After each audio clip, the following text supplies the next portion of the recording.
gets to the super late Tied game. into monkey carry. Yeah, true. Bro, actually. That's pretty horrible. Sipping something. Some save, although it won't come out till later. The ability to do Roches there with the bugs. Fnatic, I think, just have like really good. Depend on the tangos and just give more space towards T1 to let Savage get big here. Yep, Savage taking a lot of damage. Gets hit by the God's Rebuke and then gets speared and now pulled back by the Telekinesis. Couple more right clicks. He's going to give up first blood. Fnatic. DJ and Jabs, the Fnatic duo, making it happen down here. And Jabs might get a second kill. If he can find Zephyr with one more right click, he's got a double kill down here. DJ did drop, but Jabs is so happy with this. Yeah, not getting jumped on, but Johnwell was a bit too far for the stun follow-up. They are making moves down bot and Savage here, though. Yeah, and they're also making a move in the mid lane, but can they kill Savage first? This Invoker would love to find an Urn Charge mid, has both supports kind of collapsing on the lane, but first, bottom lane, they have gone in on 23 Savage, speared him underneath the tower, and they followed up with a Rubik. At this point, Invoker's, I mean, Lena's got to be at least somewhat aware something's amiss, because saying, hey, these supports, they're both ganking you, like, be careful. And they've got that beautiful ramp board to watch that rotation out. They do at least maybe manage to catch out Johnwell, but that's a line you're trading away. Not the biggest kill, and he's buying a ton of space for that safe lane anyway, so you really don't mind in Fnatic. Your lanes are going well, you found the initial trades. Armel is still being lined up for, though. Yeah, gets the bug on him underneath the tower. He's going to be able to take that off of himself, and Armel just fine. Has the salve and bottle charges here, so he's trying to keep this tower as healthy as possible.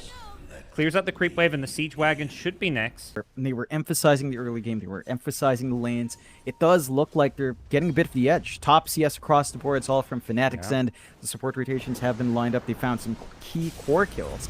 Movement out from T1, tornado though. mid. It's going to miss the tornado, but DJ still gets hit by the EMP.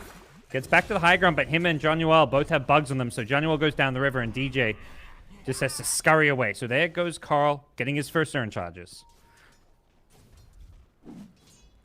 It's a pretty big pickup, and that is the charge coming in, at least for the Urn. They do catch Zephyr out. Ooh. Whew. Armel deleting Zephyr. They're just farming up an Armel. A bit of an invasion here from T1, though. Yep. They would love to contest this. Torrent even coming in, but now Jabs has hit level 8. He's got the arena, gets the Kunkka with the spear. Follow-up is coming from Johnwell. They get the Earth Spike. Is there going to be enough damage? With the run buff, it's going to be hard, and Jabs caught in the middle of the ghost ship. Goes down to start things off here. Armel looking for an LSA. Will hit just the one hero. It's going to be 23 Savage with the Monkey King following up. Great Sonic Wave on 3. But the Earth Spike counterplay. Zephyr has to run away. He's caught inside the Wukongs here. And Carl, the Invoker, no escape for him. 2 dead. Double kill for Armel. A full 5-on-5 in the bottom lane. Both teams wanting to fight. Engagement. Smoke out from T1. Fnatic have really good vision. The sentry was not on the cliff, but Fnatic had 2 wards to both sides of it. So they know this is coming their way. Jabs in the front line, pops the smoke, blinks away, and then they're going to... Oh, he spears out with the Earth Spike. He actually speared him over the arena. Down in the bottom, Raven gets out the Wukong's command, but the magic damage is a lot. Nice little mischief. Does end up dodging the ghost ship damage, but Raven's still getting low, and they're going to manage to bring him down. Fnatic may have to back off here. Johnwell could be the next one getting picked off as Jabs gets a spear up, but there is 5 T1's heroes. Armel just nowhere to be seen. He's getting tipped while all this is going on. Fnatic losing 3 in the bottom lane. Free card, but they still need to execute and use their spells properly if they want to kill heroes. Oh. Find the Ogre, Whitemon, on the high ground, getting chain stunned up, and will be brought down. Yeah, it's not the biggest kill. Armel picks it up, so I guess you're at least feeding it to the right heroes, letting your Lina come. One of the good things for them is, for T1, they don't have a lineup that takes Roche. This is often the position where you would see Radiant just taking Roshan if Fnatic play on the bottom side of the map. But they don't have the heroes for it, but they do have the heroes to perhaps defend. Arena on the backlines here. They don't get the follow-up immediately. He still hits the spear into the arena, and Armel falls up, runs in with a BKB Laguna Blade to get the kill, and Zephyr, next in line on the Weaver, gets hexed up so he can't Shikuchi or time-lapse out of there, and Fnatic get 2 kills, the tower, and probably the outpost. Yeah, massive win for lined it up, but there are lots of BKBs here, so it's tricky for T1, but... Oh, blink spear back.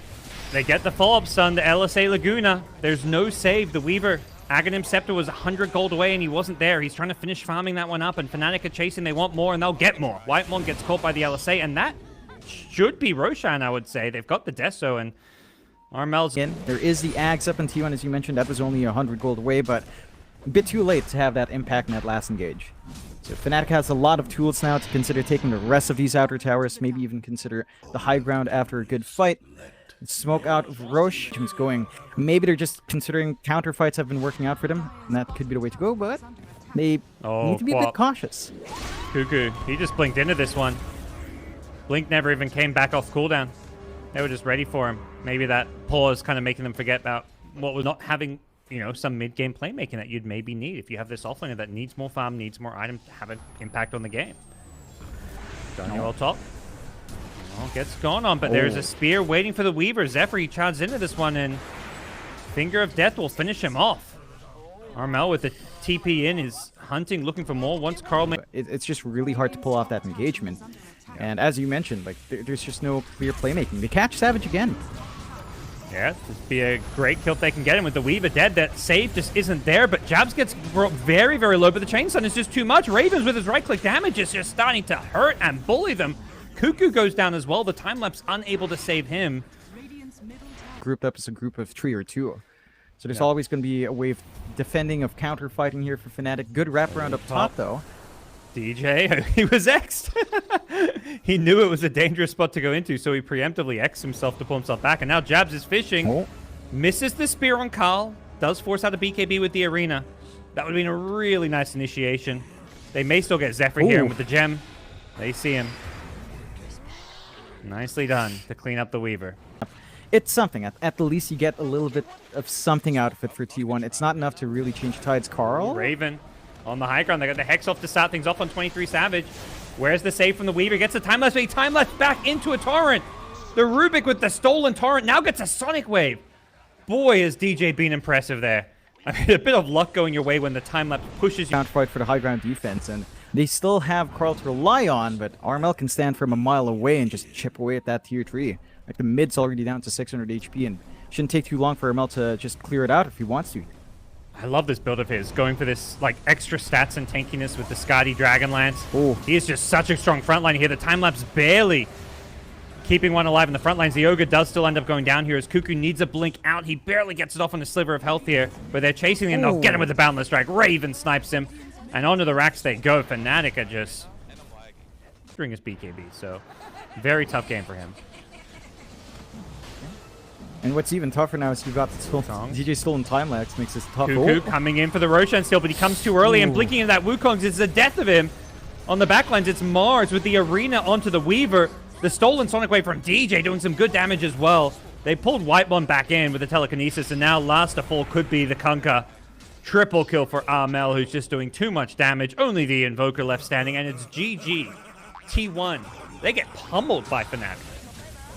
Yeah, and it came out from the lanes. They hit this really early blink time on Jabs. They didn't find early kills with it. They kind of take their time with Fnatic, but the positioning they had in the map was just great. You know, they played really aggressive. They held that bot jungle really well, choked out the side of T1, worked towards those BKBs. And as the game went on, T1 did have a couple of shining moments with their counter initiation, but they just had no way of setting up.